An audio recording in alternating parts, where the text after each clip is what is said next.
რუსეთი და შეერთებული შტატები ოფიციალურად მოაწენენ ხელს შეთანხმებას ბერინგის სრუტეზე გვირაბის მშენებლობის შესახებ პარასკევს 5 მაისს. ეს გვირაბი დააკავშირებს ამერიკულ ალასკას და რუსულ ჩუკოტკას.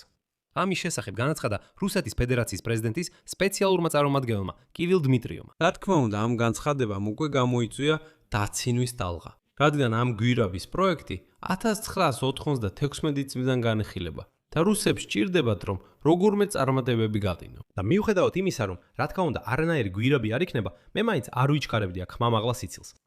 საქმე იმაშია, რომ სამწუხაროდ ტრამპის და პუტინის გუნდები მაინც აძლიერებენ ორი ქვეყნის დაახლოების პროექტებს. და ეს არის ის, რაც კადრს მიღმორჩება, მაგრამ ძალიან აზიანებს უკრაინის დიპლომატიას და ამაზე უნდა ვილაპარაკოთ. მაგალითად, შეგახსენებთ, აშშ-ს ფინანს და სამინისტრომ რუსეთის ნავთობზე სანქციები მოხსნა. აშშ-ს სახელმწიფო მდივანი ხსნის, რატომ არის საჭირო რუსებთან დიალოგის შენარჩუნება. და რუსეთში პირველად მთელი ომის განმავლობაში უკრაინის წინააღმდეგ სრულმასშტაბიანი ომის პირობებში ამერიკიდან ამანათების მიწოდება დაიწყეს. რუსეთი და აშშ გამართავენ პროპაგანდისტულ მეგობრულ ჰოკეის მატჩს. და დონალდ ტრამპმა სანქტ-პეტერბურგის ეკონომიკურ ფორუმზე თავისი წარმომადგენელი გაგზავნა, რომელმაც დღეს რუსებს დონალდ ტრამპისგან საჩუქარი გადასცა, მართლმადიდებლური ხატი ალასკიდან. მაგრამ ამ ისტორიას რა თქმა უნდა აქვს მედლის მეორე მხარეც. სანამ კრემლი ეძებს გზებს, როგორ მოატყუოს დონალდ ტრამპი, ოკუპირებულ კილიმში პირდაპირ განაცხადეს, რომ ამ მომენტიდან ბენზინი სამოქალაქო პირებისთვის აღარ არის და უახლოეს დღეებში არ იქნება. ასე რომ, რუსეთი და შეერთებული შტატები ხელს მოაწერა შეთანხმებას ჩუკოტკასა და ალასკას შორის გვირაბის აშენების შესახებ. ამ ამბავს დღეს რუსეთის პრეზიდენტის სპეციალურმა წარმომადგენელმა კივილ დმიტრიოვმა გაახმოვანა. და უკვე რუსული პროპაგანდა ხმამაღლა აცხადებს, როგორი დიდი წარმატებები აქვს რუსეთის დიპლომატიას მიღწეული.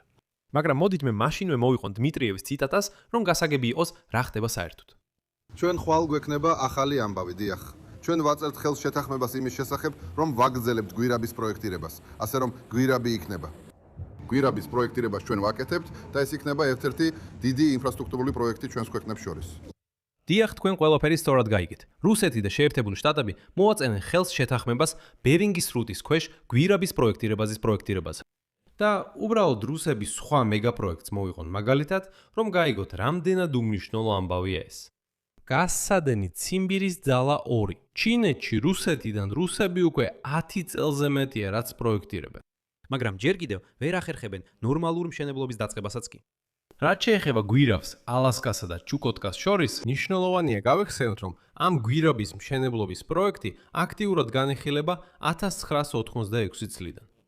მაშინ 30 წლის წინ 1986 წელს აშშ-მაც კი გამოყო $10 მილიონი ბიუჯეტი პროექტის კვლევისთვის. ხოლო ანკორიჯში, ალასკაზე, გაიმართა სამუშაო ჯგუფის პირველი სხდომა, რომელიც ორი ქვეყნის თანამშრომლობისთვის შეიქმნა და ეწოდება რუსეთის შორეული აღმოსავლეთი და აშელსკას დასავლეთი სანაპირო. და მაშინ ამ პროექტს აქტიურად აძლევდა ბიც ჩერნომირდინი, მაგრამ შემდეგ პროექტი ჩაფუშდა. ამ იდეას დაუბრუნდნენ 2025 წელს, როდესაც პუტინი ანკორიჯში გაფრინდა ტრამპთან შესახვედრად.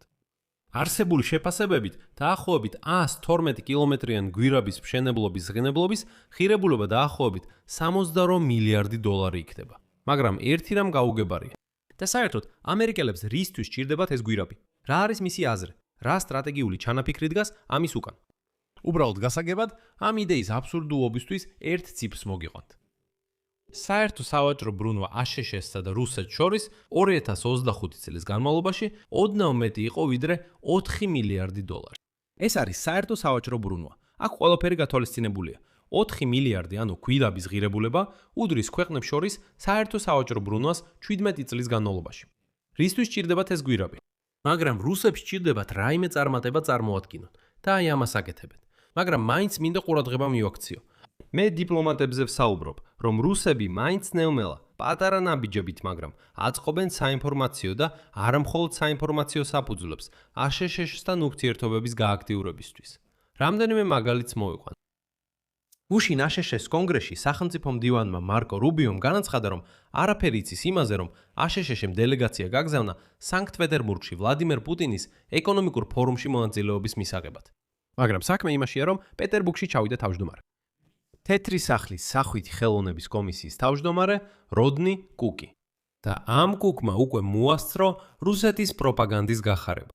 თეთრი სახლის წარმომადგენელმა რუს მართლმადიდებელ მღვდლებს გადასცა ალასკიდან მოტანილი ღვთისმშობლის სასწაულმოქმედი ხატის ასლი. მან ხაზგასმით აღნიშნა, რომ ეს იყო დონალდ ტრამპის საპასუხო ჟესტი მას შემდეგ, რაც ვლადიმერ პუტინმა ალასკაზე ვიზიტისას ადგილობრივ ტაძარს გადასცა ღირსი ჰერმან ალასკელის ხატი. ეხლა უბრალოდ შეხედეთ, მოусმინეთ ციტატას ამ როდნი კუკისგან. კიდევ ერთხელ, შეიძლება მისი თანამდებობა სასაცილოდ ჟღერდეს, მაგრამ მიუხედავად ამისა, ის თეთრი სახლის ოფიციალური წარმომადგენელია. აი როცა მან ხატი გადასცა, მან ასეთი რამ განაცხადა, რომ ბოდიში, მაგრამ ეს უბრალოდ ცირთხვილია. ციტატა.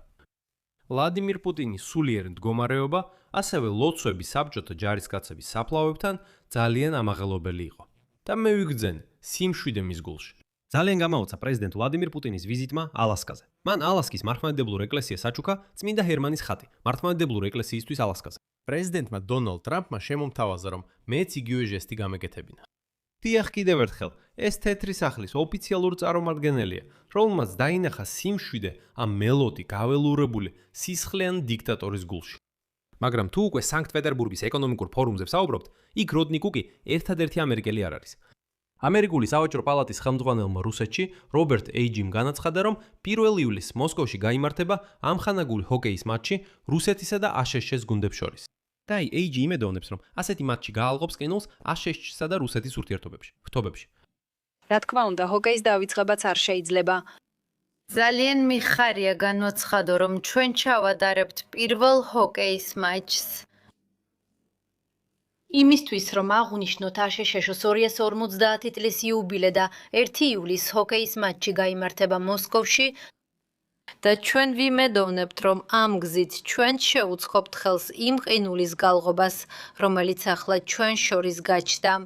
ამასთან ერთად გახდა ცნობილი, რომ რუსეთის პოსტამ 4 წლის შემდეგ განაახლა ამანათების მიწოდება ამერიკიდან.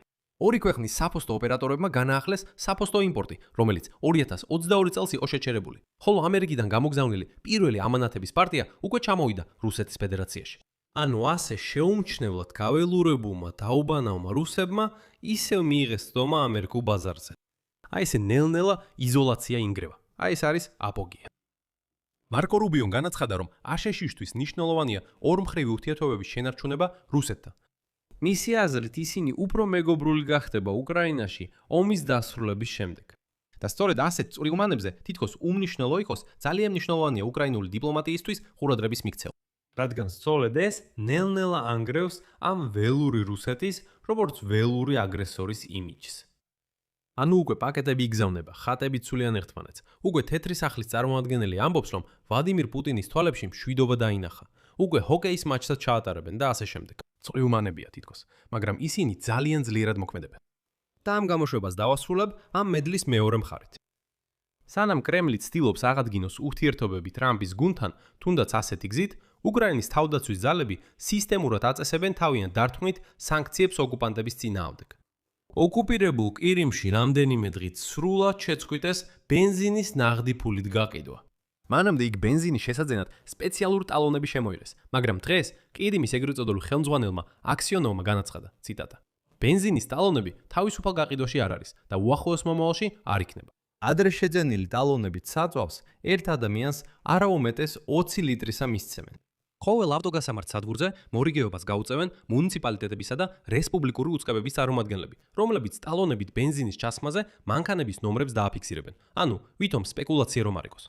და ასეთი შეზღუდვები შემოაქვთ საწვავის მწვავე დეფიციტის ფონზე, რომელიც სხვათა შორის არა მხოლოდ ოკუპირებულ ყივიმს, არამედ უკვე რუსეთის ზოგიერთ რეგიონსაც მოიცავს.